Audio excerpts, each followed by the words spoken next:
20 minutes away. But first, it's Gordo's Corner, brought to us by McDonald's and Dallas Dodge Chrysler Jeep.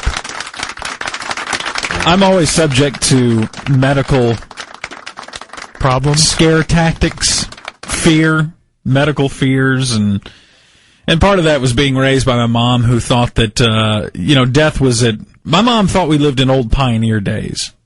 That if you caught something, you were always dead. Gone. I mean, you just had to fear everything. The world was just here on Earth to test men's fear. If you went barefoot, you were always going to get worms. You're going to get hookworms. That was a big thing. You touched a bird feather, or you're going to get worms and mites. Mm-hmm. If you ate ham that was more than 10 minutes old, lice, you were going to get, not lice, you get worms from that, I guess, or trichinosis. Or is trichinosis worms? I don't know. Things at picnics that we, Keith kids, were not allowed to partake in. Potato salad. Gone bad. Instant death. Potato salad was instant death. And then somehow my mother raised her children in the day and age before hand sanitizer. Now, how she did that, I have no idea. Because now my mom carries around basically an IV of hand sanitizer that dispenses into her hands at all times. Because everything's going to kill you. Uh-huh. All external physical objects kill you. Well, this one actually has my interest level peaked. It's the flesh-eating bacteria. The threat that any little cut on your body can turn into flesh-eating bacteria. And we've had several very notable cases recently.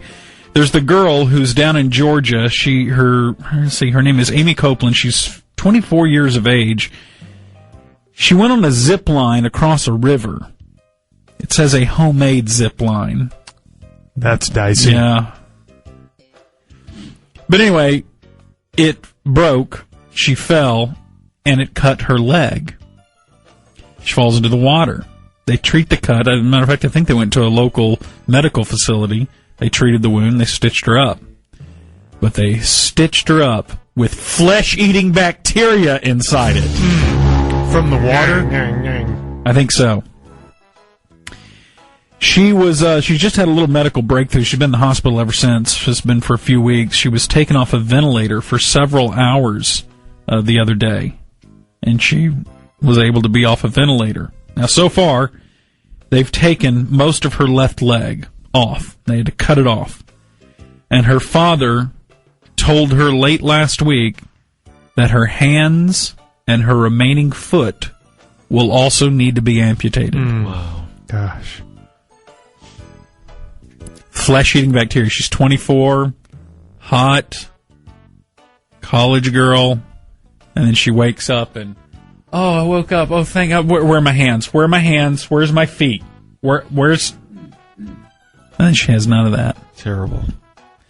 There was another story out of North Carolina, or maybe South Carolina, one of the Carolinas, of a mom goes in. She's pregnant, actually. She's pregnant with twins. She goes in, has her twins, gets out of the hospital. And then like a week later, she notices there's a lesion on the back of her leg. And she goes to the hospital and is waiting to have this checked out, this lesion. As she's waiting, the 6-hour wait that she endured. 6 hours. 6 hours. The lesion spread from the back of her leg to overtake her entire leg in 6 hours. Wow. Flesh-eating bacteria. That's fast. That's how fast that stuff consumes you. In Lima, Peru, a guy goes in to get a penile implant. He instead gets flesh-eating bacteria that ate his penusity centimeter by centimeter, and now he has no manhood, has to sit down to urine. All of these examples of flesh-eating bacteria. New sensation, or has this been around for a while? From what I understand, mutated you're asking me as a medical expert. Yes. From what I understand, Giorgio, this is everywhere. The flesh-eating bacteria is basically everywhere, and you don't know which cut will result in it consuming you and all that you love. It sounds like you're more likely to die of the flesh-eating bacteria than say, a car crash or something like that. Audio of the flesh-eating. No. Let's see if he...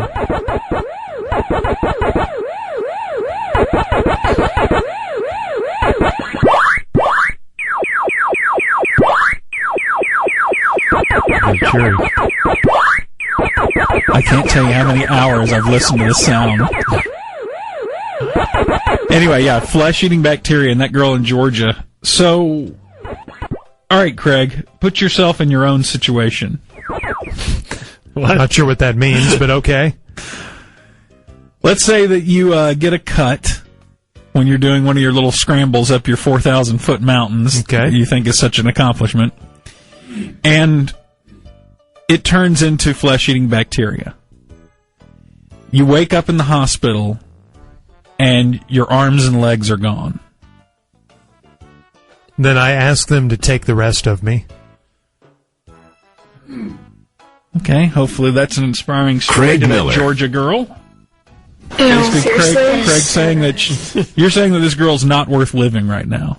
No, you asked what I would do, and I would say, let the bacteria continue its deadly march.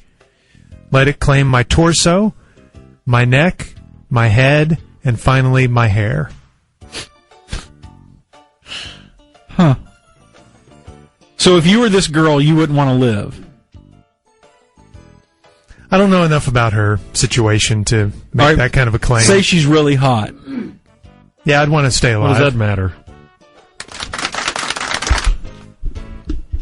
Why are you laughing? I just think he's shallow. I think that man is. You asked the question. What does it matter? Your line of questioning, and he's the one who's shallow. First of all, don't refer to me as that man over there. And secondly, do not besmirch me on the air. You're besmirching yourself. No, I'm not. Saying that the only way that you would want to be not completely consumed by flesh-eating bacteria is if you're already hot. And a girl. It's so weird. What about you, George? You wake up, you lift up your hands, and you got black stumps because of the flesh-eating bacteria. I would and take you have Matthew no legs. McConaughey's advice and just keep living. Yeah, Just keep living. just keep living. All right, but you have, Yeah, it'd be terrible. let's say, mid-thigh and right below the shoulder. No appendages.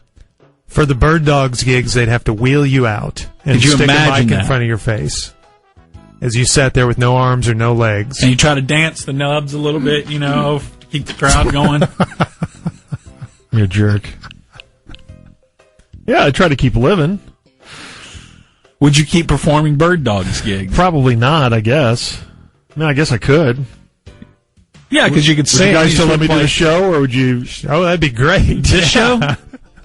It'd be awesome. Would be your freak.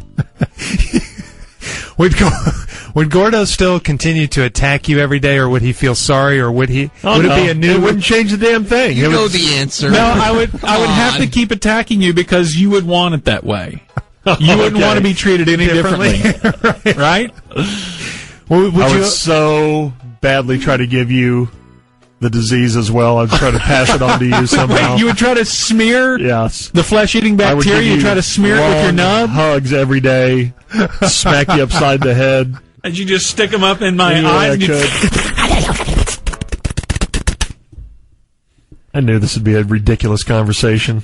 You just told me that you'd try to smear flesh-eating bacteria under my eyes like eye black. Yeah, you're You'd apply it with your oozing nubs. You said that. I didn't say that.